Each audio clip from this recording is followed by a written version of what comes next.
ভালো সঙ্গীর সাথে হজ করার চেষ্টা। হজ কত প্রকার? 3 প্রকার। হজ্জে তামাত্তু, কিরান, ইফরাদ। মাশাআল্লাহ, তাহলে তো জানাই আছে। এগুলোর ব্যাখ্যা করার প্রয়োজন রয়েছে। হজ্জে তামাত্তু কাকে বলে? একজন বলবেন, যে বলবেন হাত তুলেন। হ্যাঁ,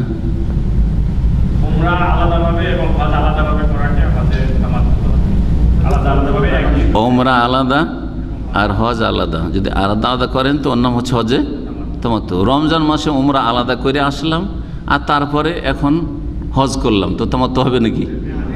হ্যাঁ, তাহলে এইভাবে বলে তো মানে স্পষ্ট হলো না, সংজ্ঞা ঠিক হলো না, ডেফিনেশন ঠিক হইল না। হজের মাসে উমরা করলেন আর তারপরে সেখানে অবস্থান করলেন, আপনি ফিরে আসলেন না, বাড়ি ফিরে চলে আসলে ওই উমরার সাথে কানেকশন, নো কানেকশন। জি, দাম্মামে কাজ করেন আর শাওয়াল মাসে ধর ঈদের দিন বা ঈদের পরের দিন ঈদুল ফিতরে কি করেছেন? উমরা করেছেন, তারপরে দাম্মাম ফিরে চলে এসেছেন, ওই উমরা দিয়ে না। কিন্তু ওখানে যদি থেকে যান হজের মাসে শাওয়াল, জিলকাদ আর জিলহজের এই 10 দিনের মধ্যে, প্রথম 10 দিনের মধ্যে, এর মধ্যে যদি একটা উমরা করে নেন আর উমরা করার পরে হালাল হয়ে থাকেন আর ওই বছরে যদি হজ করে নেন, তার এর নাম হচ্ছে কি? হজে তামাত্তু। এক কথায় হজের মাসে, হজের দিনগুলিতে প্রথম উমরার নিয়ত করা আর উমরা সেরে নিয়ে তারপরে হালাল হয়ে থাকা। আর যতক্ষণ 8 তারিখের আগে সময় পাবেন, অল্প স্বল্প হইলেও কিছুক্ষণ সময় পেলেন, ধরেন 7 তারিখে বা 8 তারিখের সকালে আপনার উমরা শেষ হলো, অসুবিধা নেই।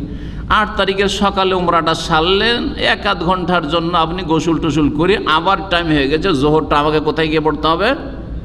মেনাতে পড়তে হবে। আবার গোসল করে আবার এহরামের কাপড় পরে লাব্বাইক হাজ্জান বললেন আর ওখান থেকে চলে গেলেন কোথায়?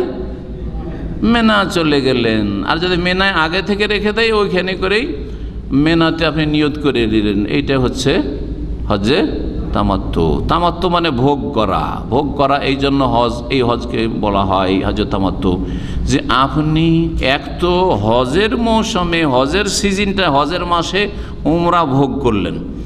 2 নম্বর হচ্ছে যে আপনি মাঝখানে হালাল হয়ে এহরামের অবস্থায় যেসব নিষিদ্ধ বিষয় রয়েছে সেগুলি আপনি ভোগ করতে পারলেন।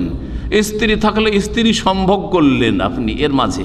তাহলে এর দ্বারা বোঝা গেল, আমার এই আলোচনা দিয়ে, যারা ফ্যামিলি নিয়ে হজে আসবেন তারা উমরা করার পরে, এখন ধরে 1 মাস 1.5 মাসের জন্য হাজি সাহেবরা এসছেন বাংলাদেশ থেকে, ঠিক কিনা? অথবা এখান থেকেই যাচ্ছেন, আর যে 5 তারিখে 6 তারিখে গেলেন জিলহজ মাসের, আর যাওয়ার পরে একটা রাত কোথাও হোটেলে কারো বাসায় কোথাও থাকলেন আপনি, সেখানে স্বামী স্ত্রী আছেন আর হালাল হয়ে আছেন। এখন 8 তারিখের এহরাম শুরু হয়নি, স্ত্রী সম্ভব করতে পারবেন কি না? পারবেন। আপনি হজের সফরে স্ত্রী সম্ভব করা যাবে এই হালাল সময়টাতে, যখন হালাল হয়ে আছেন উমরা আর হজের মাঝখানে। অনেকেই কিন্তু এই প্রশ্ন করে, বরং শুধু প্রশ্ন করে না, এক হাজি সাহেব তো হজে এসছে, স্বামী স্ত্রী মনে করেছে যে হজে এসছি আর স্বামী স্ত্রী আবার কাছাকাছি হব, 2 জন একবারে দূরাদূরি। জি, পরে তারা মাসলা জানতে পেরেছে, আরে তাই নাকি, জায়েজ আছে, আবার এটা জায়েজ। জি, জাহিলিয়াতের জায়গায় আরব মুশরিকেরা এই জন্য হজে তামাত্তুকে কানু ইয়াজুন্নুন আন্নাহা মিন আফজারিল ফুজুর, হজে তামাত্তু করা হচ্ছে চরম অপরাধ, ফাজেরের কাজ, পাপীর কাজ।